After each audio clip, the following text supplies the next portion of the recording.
या आहेत मोहिनी चव्हाण. या प्रवासी वाहतुकीचं टमटम चालवत आहेत. गेल्या 5 ते 7 वर्षांपासून त्या टमटम चालवत आहेत.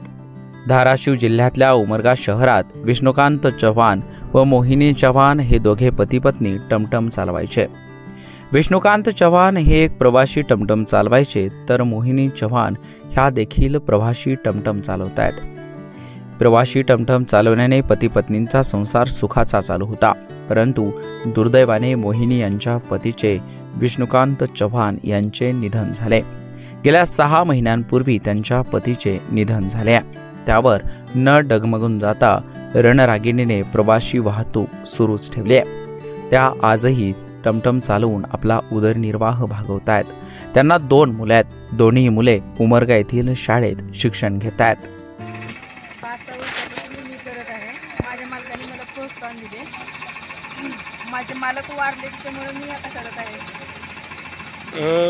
मागील किती वर्षापासून करता आपण? 5-6 वर्षापासून करत होते. दररोजचं आपले कमाई किती होते?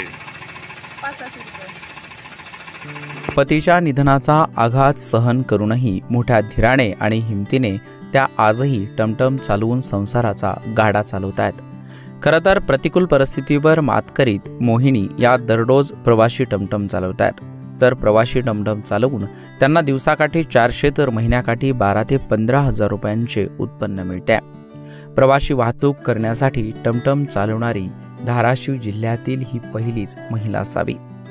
मोहिनी चव्हाण यांच्या याच तर संघर्षाचे आणि त्यांच्या कार्याचे, त्यांच्या जिद्दीचे कौतुक सर्वत्रच करण्यात येते. उदय साबळे, न्यूज 18 मराठी, धाराशिव.